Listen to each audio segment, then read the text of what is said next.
दुनिया में देखें तो सबसे बड़ी खबर जो आपको बनती हुई नज़र आती है डोनाल्ड ट्रंप की वापसी। इसके ऊपर दिन भर तज्ज़िये आप सुनते रहे हैं, लेकिन अब चूँकि वहाँ पर हालात कुछ थम रहे हैं और जिनको डिफीट हुई है डेमोक्रेट्स को, कमला हैरिस को, वो दिल थाम के बैठे हैं, लेकिन रिफ्लेक्ट भी कर रहे हैं कि हमारे साथ क्या हुआ।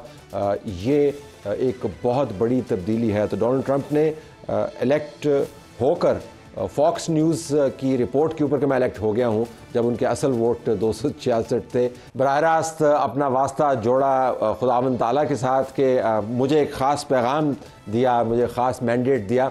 आज सिर्फ डोनाल्ड ट्रंप ही नहीं जीता, सेनेट भी रिपब्लिकन्स ने मार लिया। और अभी जो हाउस ऑफ रिप्रेजेंटेटिव्स का ट्रेंड चल रहा है, अगर आप उसको देखें तो हाउस ऑफ रिप्रेजेंटेटिव्स में भी उनकी कंफर्टेबल मेजॉरिटी आएगी। तो ये बहुत कम हुआ होगा कि जब आपका सदर, आपका सेनेट और आपका हाउस ऑफ रिप्रेजेंटेटिव्स एक ही पार्टी के साथ बिलोंग करते हैं। और फिर ये तो तारीख़ में सिर्फ अमेरिका की दूसरी मरतबा हो रहा है। 1892 में एक मरतबा हुआ था कि एक सदर एक मरतबा अपनी टर्म जीते, उसके बाद फिर वो हारे, उसके बाद दोबारा वो जीते। तो बहुत बड़ा ये वाक़या है। इसके ऊपर हमारे पास स्टूडियोज़ में मौजूद हैं नुसरत जावेद साहब, सहाफ़ी तज्ज़ियाकार, कामरान यूसुफ साहब, सहाफ़ी तज्ज़ियाकार, दोनों का शुक्रिया। हमें अमेरिका से ज्वाइन कर रहे हैं साजिद तारड़ साहब, जो कुछ दिन पहले पाकिस्तान में हमारे प्रोग्राम में मौजूद थे, सरबराह हैं मुस्लिम फॉर ट्रंप और साबिक़ मुशीर भी हैं ट्रंप के, उनका भी शुक्रिया। और मारवी सरमद साहिबा जो अमेरिका में मौजूद हैं और अपना यूट्यूब का चैनल भी चलाती हैं, तज्ज़ियाकार हैं, इनका भी बहुत शुक्रिया। पहले साजिद साहब, अगर मैं आपसे बात कर पाऊँ, do we have him with us? Sajid साहब जी, तो साजिद साहब आपको बहुत मुबारक हो। ये तो फरमाइएगा कि इस तमाम विक्ट्री की वजह क्या बनी? बाज़ लोगों का ख्याल है कि डेमोक्रेट्स के निकम्मेपन की वजह से आप जीते। देखें, सबसे पहले तो एक छोटी सी चीज ऐड करना चाहूंगा कि इस वक्त ना सिर्फ हाउस, सेनेट और व्हाइट हाउस होगा रिपब्लिकन पार्टी के पास, बल्कि इस वक्त सुप्रीम कोर्ट भी कंजर्वेटिव है। ये भी एक मिरेकल है। मैं समझता हूं कि अमेरिका को खुदा ने वाकई ही सेव करना था ये सारे circumstances. I believe in the same situation what the president Trump has said. मैं जिस चीज मैं बताना चाहूंगा कि किन वजूहात से इस वक्त कैमला हैरिस हारी हैं। एक तो पहले हिस्ट्री में पहली दफा हो रहा था कि ये बाइडेन एडमिनिस्ट्रेशन क्या थी, पहली दफा हिस्ट्री में है कि एक्सटेंशन ऑफ ओबामा पॉलिसीज थी। हैंड पिक्ड थे कैबिनेट मेंबर, सारे के सारे एडवाइजर कैपेसिटीज में रह चुके थे बराक ओबामा के साथ। और दूसरा, 4 साल, मैं कहता हूं डोनाल्ड ट्रंप साहब कुछ भी ना करते कैंपेन के अंदर, फिर भी जीतना इनका इम्पॉसिबल था। जो 4 साल के ब्लंडर हैं, देखें, मेरा क्वेश्चन था, मैंने शायद आपके प्रोग्राम में पहले भी पूछा था कि अगर एक sitting president is not able to run the campaign for his presidential bid, वो अमेरिका को कौन चला रहा है? ये क्वेश्चन हर अमेरिकन के जहन में था।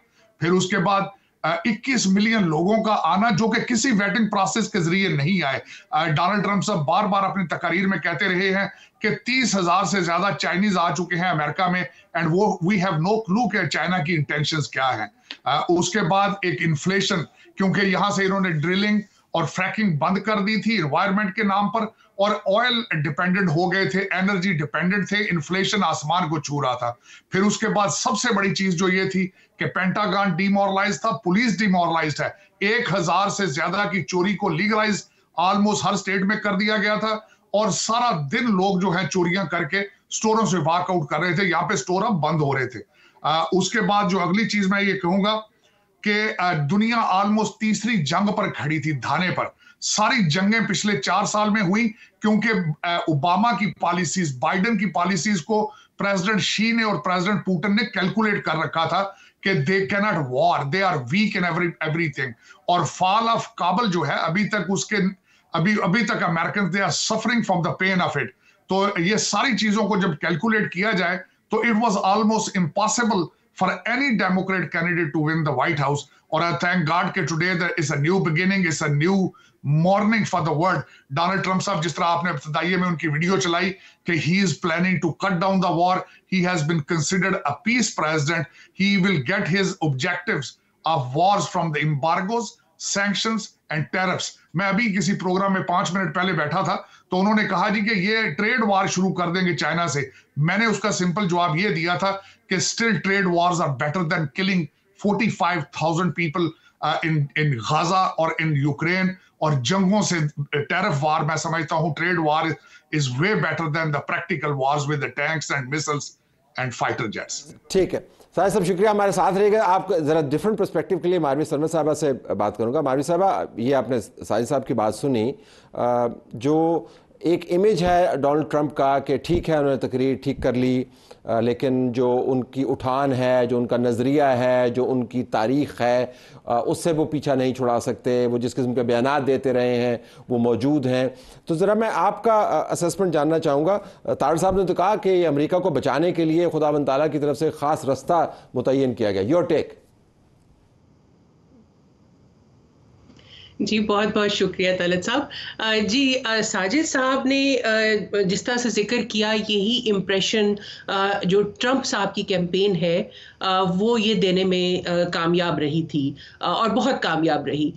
लेकिन जो आपने रेसिज्म का और जो बाकी इस किस्म के जो एंटी इमिग्रेंट उनके तकरीरें हैं वो भी हमारे सामने हैं। उन्होंने आखिरी दिन तक उनके ऊपर उन्हें बहुत शॉर्ट लीश पर रखा गया था। आखिरी दिन की जो उनकी क्लोजिंग स्पीच थी उसमें भी, ताकि वो ऑफ स्क्रिप्ट ना हो जाए। और उसकी वजह यही थी कि वो जब बोलते हैं तो वो या तो हिस्पैनिक्स के खिलाफ, आपने देखा कि बहुत उन्होंने उनके खिलाफ 2 या 3 मौकों पर बड़ी ऑफेंसिव तकरीरें की ही, पोर्टोरिकन के खिलाफ और इसी तरह से। लेकिन इन्हीं लोगों के, हिस्पैनिक, ब्लैक,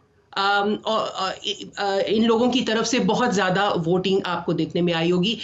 इस गैर मामूली परसेंटेज से वोट डाला है, गैर मामूली परसेंटेज से। वो परसेंटेज जो डेमोक्रेट्स के साथ एसोसिएटेड थी वो अब रिपब्लिकन्स ने क्लेम किया। लेकिन एक मैं वैसे बता दूं, जो उनकी आखिरी रैपिड में तकरीर थी वो एक्सटेम्पोर थी। वो उसमें उन्होंने प्रॉम्प्टर लगे हुए थे लेकिन तकरीर नहीं पढ़ी, उन्होंने एक्सटेम्पोर ही बोल रहे थे। तो इतना क्रेडिट दें कि वो जिसने भी उनको क्यू दिया हुआ था वो प्रॉम्प्टर नहीं कंट्रोल कर रहा था। जी, उन्होंने आखिरी तकरीर में जो क्लोजिंग स्पीच थी मिशिगन में उन्होंने की थी, उसमें उन्होंने अपने इसके ऊपर बार बार जिक्र किया कि उन्हें किसी खास मकसद के लिए बचाया गया है, वो अमेरिका को बचाने के लिए। वही सारा थीम जो उन्होंने अपनी विनिंग विक्ट्री स्पीच में दिया।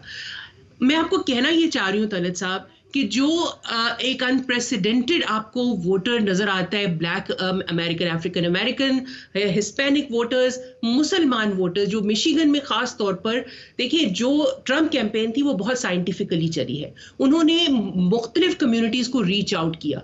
जो पाकिस्तानी अमेरिकन, इंडियन अमेरिकन है, इंडियन अमेरिकन जो है वो हिस्टोरिकली डेमोक्रेट्स को वोट करते हैं, लेकिन इस बार एक बहुत बड़ी तादाद जो है वो शिफ्ट हुई रिपब्लिकन्स की तरफ। Pakistani American almost on block जो है वो ट्रंप की तरफ गए हैं। और ये सिर्फ रिच पाकिस्तानी अमेरिकन नहीं है जो हमें नजर आता है कि वो पीटीआई के साथ है। चूंकि ये मैंने पिछले 2 महीने में दर्जनों अफराद को इंटरव्यू किया, उसमें Pakistanis, Indians, Bangladeshis, Hispanics, African American, दर्जनों लोग हैं। तो उस ज्यादातर देखिए जो एंटी इमिग्रेंट, हमें लगता है कि बड़ी एंटी इमिग्रेंट स्पीच हो गई है, मगर यहाँ पर जो हिस्पैनिक्स हैं या जो दूसरी इमिग्रेंट कम्युनिटीज हैं वो इसको पसंद करती हैं। क्यों? क्योंकि जो इलीगल इमिग्रेंट्स आते हैं, जो नए इमिग्रेंट्स आते हैं, वो जॉब शेयर में हिस्सा लेते हैं। और जो ऑलरेडी यहाँ पर सिटीजन्स हैं, चाहे वो मुसलमान हो या चाहे वो साउथ एशियंस हो या आप ही जो है Asian American,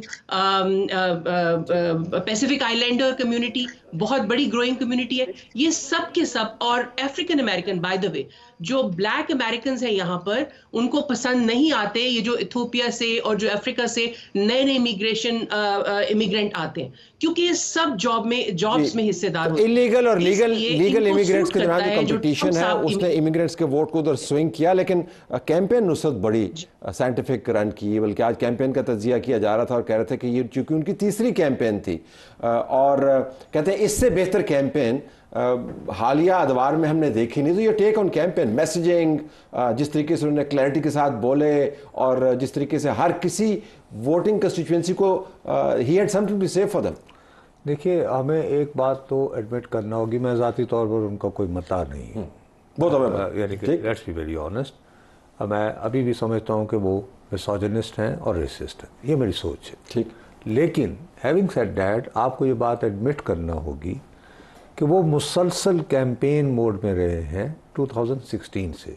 even when he was president, तो उस वक्त भी ही बिलीव्ड मोर ऑन, जिन्हीं के ये जो डायरेक्ट आपकी कम्युनिटी, उसके मुकाबले में बाइडन जो है वो गुंगा पलवान लगता सी, you know, throughout his presidency.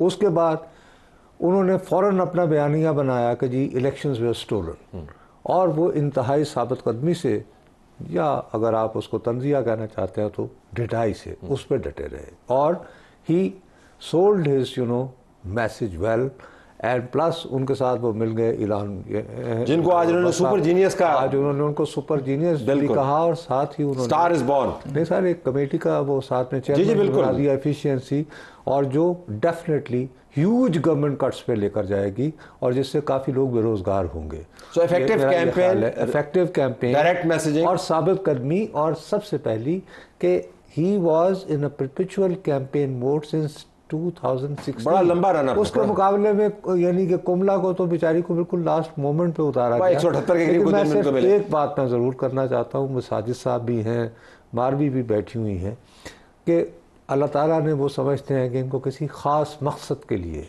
बचाया और रखा। तो मैं ये जानना चाह रहा था, क्योंकि मुझे हमारे साबिक सदर साहब ने बताया है कि उनका ख़ास मकसद ये है कि चूँकि वो बल्ले के निशान पर लड़े हैं, तो वो इमरान खान साहब को रहा करवाना, तो ये दोनों नहीं, मैंने ये आरिफ अलवी साहब का, अगर मैं गलत कह रहा हूँ, मैंने उनका हवाला दिया आरिफ अलवी साहब, तो आप प्लीज़ वो साजिद साहब उसका जवाब देंगे, मारी साहब भी इसको रिफ्लेक्ट करेंगे। लेकिन Kamran quickly which you victim hood बड़ा ज़बरदस्त प्ले किया उन्होंने। विक्टिम कार्ड जो है, तार से मैं आता हूँ आपके पास, विक्टिम कार्ड जो है जिसमें आपने बताया कि मुझे निकाल दिया, इलेक्शन रिग हो गए, फिर कातलाना हमला उनके ऊपर हो गया, so he played the victim beautiful indeed. और अगर आप देखें जो उनकी कैंपेन थी, खुद वो बता रहे थे कि इतने कम अरसे में 900 रैलीज उन्होंने की हैं, और इस एज में इतना स्टेमिना होना, इट इज़ अनबिलीवेबल। बट मेरा ख्याल है कि दूसरी एक और जो इसके अंदर फैक्टर है कि मैं ज़रा कीनली फॉलो करता रहा अमेरिकन मीडिया को भी, मुझे लगता है कि जो अमेरिकन डीप स्टेट है वो तो ऑब्वियसली नहीं चाहते थे कि ट्रम्प जैसा गैर रिवायती जो लीडर है वो सदर बने।